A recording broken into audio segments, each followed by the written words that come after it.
Last call's intermittent.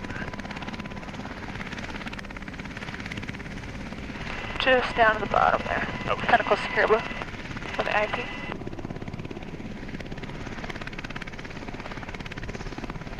So probably we'll stay on this ridge and we'll go over to where their dip site is. We can get some pictures of them dipping and then we can follow them back out for when they drop.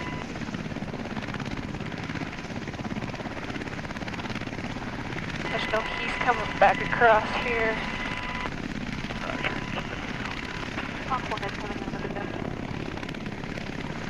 Slow us down a little bit.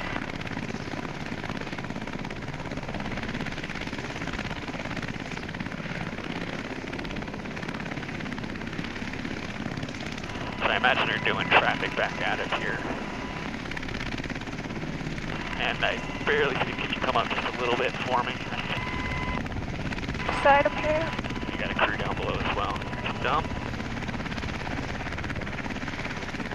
Come up a little bit. Grab cycles. You want us to hold on the ground there? Yeah, that's perfect. Do we have time to go get fuel? Yeah, go ahead and get fuel and come on back up.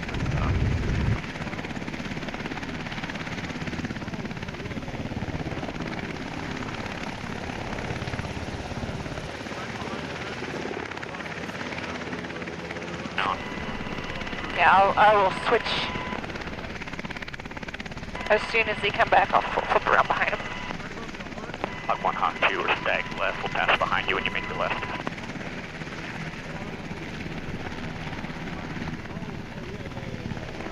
Roger, we're going to be making a right turn. Well, Roger, we'll follow you around right.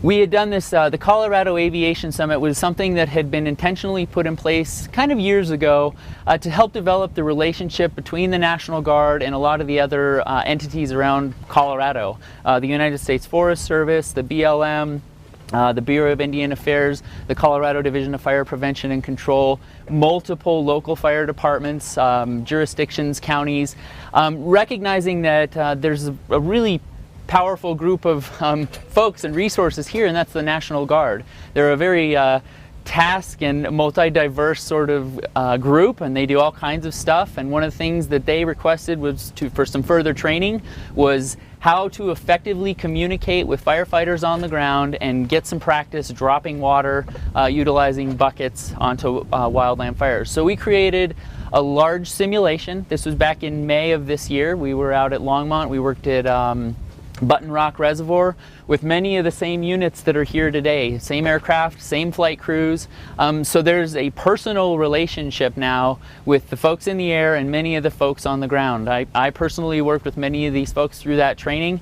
And what it looked like, just being up the road or just north of us a little bit, was a very similar fuel model. They were dipping out of a large reservoir, Button Rock Reservoir. They were talking to folks on the ground, simulated divisions, and all the pieces and parts of a wildland fire existed in that scenario, except the smoke and flames.